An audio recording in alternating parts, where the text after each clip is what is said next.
Can anyone tell me why the shovel was the most important invention in the history of mankind? It's because it was groundbreaking? Anyway, welcome to TEM200, my technology venture. By the way, that's the best app ever. My name is Dr. Cho, and I'll be here to guide you along this semester. Now, a lot of you thought you were coming into this class to basically learn the rudimentary skills of how to start a venture. Now, for those of you who really want to do that, I would strongly suggest you go take TEM400 with Professor Chavez. It's what he does well. Don't be scared that it's a 400 level class. He's pretty mellow. If you're on campus, you could take TEM400 with me, but that's a lot more of a grind.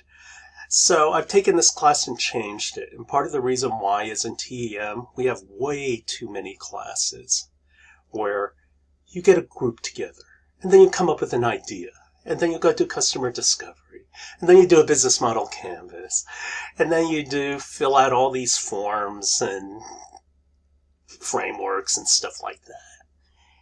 And then in the end you pitch and everybody pitches. And here's the problem. That's not what entrepreneurship is about.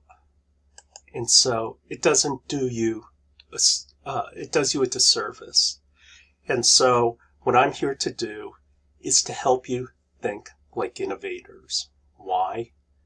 Because in your career, this is what will determine what your future is going to be. It's all about the decisions that you make. And they're not always very clear.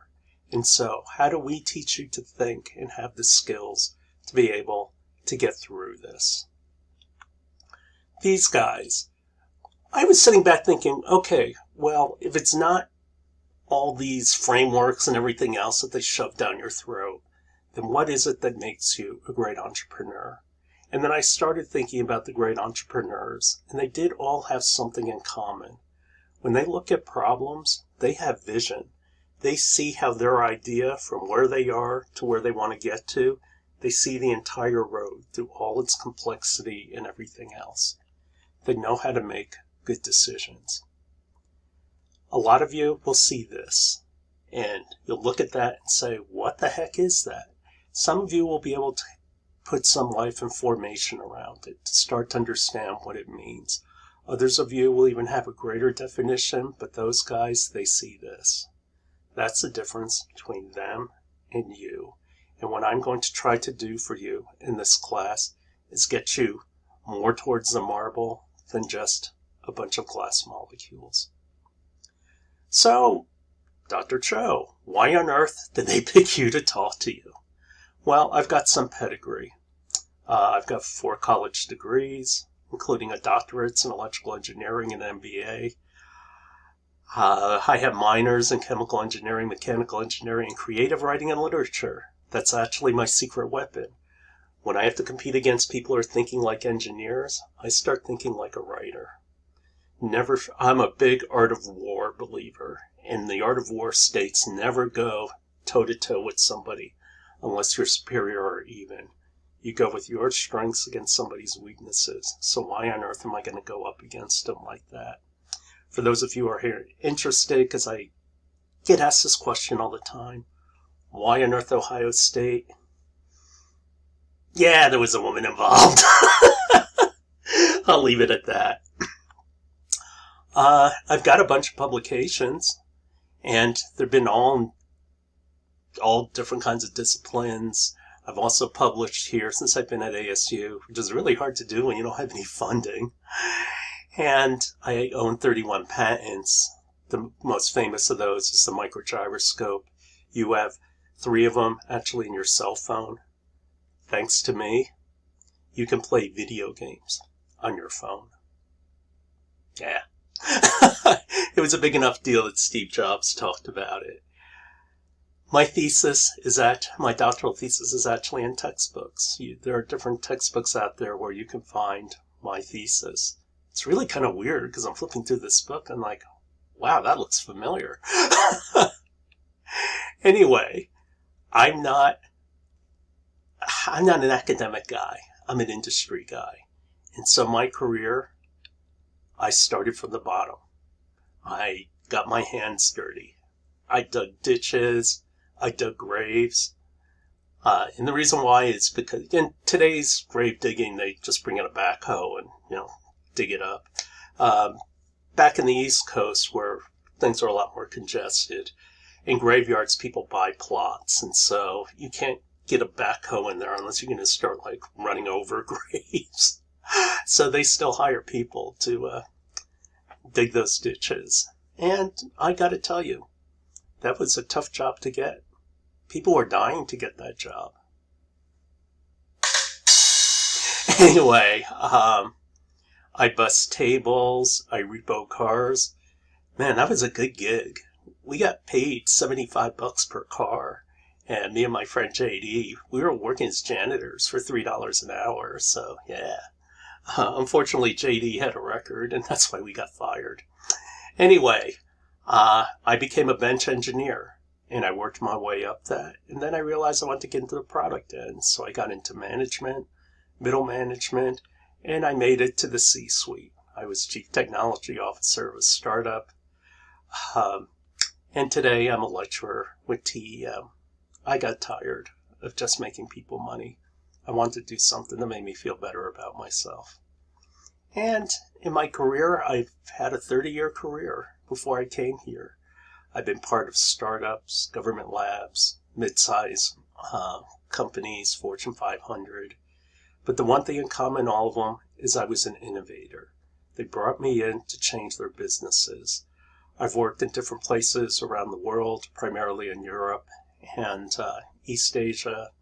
And I've worked in 8 different industries. So, yeah, I've seen a thing or two. The thing is, I was always kind of weird in my career, because the thing that drove me in my career is I just don't want to be bored.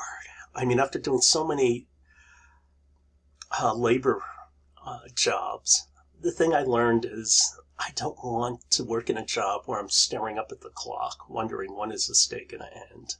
And so that's why I kept going into different fields. And then every time I went into a different field, I didn't have the foggiest idea of what I was doing. And so it's like, I didn't know what a gyroscope is. Flat panel display, yeah, they're kind of pretty, but I don't know how it works. And yet, people took chances on me and I excelled. And the reason why is because I always had good fundamental skills. And I'm going to teach you those skills. This is why I asked to have this class. Because the one thing I noticed about TEM students is you don't have good problem-solving skills. You don't have good discipline. And so, for those of you who go into engineering, you'll learn it. But for those who don't become engineers, you don't have it. You're not much better than business students. And so I'm here to teach you that. So we're going to be, in this class, we'll be talking about base concepts, skills, the groove. How do you execute as an innovator? And transformation. This is what technology really means. I only ask you to read one book in this class. And this book is cheap. I care about your money as much as I care about my own. And this book is by Annie Duke. And it's about how you think about problems, especially under uncertainty. And that's the thing. If there was certainty, then there wouldn't be much to decision. But when you don't have complete information, how do you make decisions? And how do you make good decisions? And the problem is, a lot of you have been raised with biases that don't help you at all. In fact, they work against you. And this is what Annie Duke talks about. Why is Annie Duke famous? She's a former world-class poker player, and now she's a management consultant. In terms of the syllabus, in this first week, we're going to talk about the glue of all decision-making, and that's storytelling. The thing about stories is stories are a nice and concise way of representing information. And if you really understand the information, if you really know how to communicate it, it's a story. Then we're going to talk about conceptual thinking, which is the key. It's what MIT raised me on, And then when I tried to teach it here, I just lost all the students. And I said, I got to get them earlier. Because typically I teach the junior and senior level classes, as well as the graduate classes. I said, I got to get them earlier. I have to get them thinking about this stuff. Creativity and problem solving. The groove is my techniques of how to perform as an entrepreneur and as an innovator, and how do you handle uncertainty and what are those issues. Then we'll talk about technology. Here's the thing, why do some people understand what technology means and can capitalize it and some don't? And what a lot of people don't realize is technology does not change your story. Who you are is what you are. The question is how will technology transform you? For example, the example I always bring up is supposing all of you today suddenly got the power of flight. How would that change your life? How would that change you? And what it comes down to is you're still you, but now you have this capability. What are you going to become? And when you think about companies and technology, that's what it's done for them. And your final project is basically based on everything you've learned in this class. I want you to look at a problem and then come up with an idea for a venture. And so show me that what you've learned in this class you can actually apply to something. There are all kinds of different things that you'll do in this class. Some will be assignments, which is basically doing stuff from the materials. You're going to have one case study. I love case studies. What it is, it's basically a simulation. You have all this information, and now you have to make a decision of what to do. I'm going to ask you to do diaries. The diaries don't have to be long, but what I want you to do in the diary is basically from something you learned in class, how are you using it in your life? We'll have mini quizzes. These are 10-minute quizzes just to make sure that you actually read the book. Because, let's face it, you're not going to do it unless there's some kind of consequence to it. If you notice, discussion boards are a big percentage of this class. What I want you to do is get together in teams, and in those teams, you're going to have a 1-hour meeting every week, and you're going to discuss a problem that I throw out to you. And I want you to do it on Zoom, and I want you to record it on Zoom, and then send it to me. That's what will be your team's submission. The thing about discussion boards is people think they're a joke. People think I can skate out of it. Oh, Dr. Cho, I got work this week. I can't get on the discussion board. No. You took a class. You made a covenant to be here. And so, no excuses. You're only asked 6 weeks for this class. That's all I'm asking out of you. And so, you and your team need to figure out an hour out of the week that you can get together and do your discussion board discussion. And then finally, there's the final project, which is naturally a big chunk of your grade. I'll talk about why entrepreneurial education is failing you, what you need to do, how are you looking at problems. It's really funny because one of the TM professors, she said that I'm going to teach my students to go out and try something. I mean, this is one thing that drives me crazy, is entrepreneurship has really gone off the rails. I mean, people are always saying, we're going to teach you how to fail faster. And the first time I heard that, I thought, are you listening to what you're saying? I'm going to teach you to fail faster? No, I'm not here to teach you how to fail faster. I'm here to teach you how to learn quicker. Fail faster.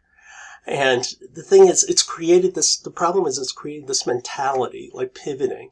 Everybody loves the word pivot. Well, what pivot's become is, if things get bad for me, I can always pivot. No, it's become an excuse. Do you understand what pivoting really means? Do you understand what failing faster really means?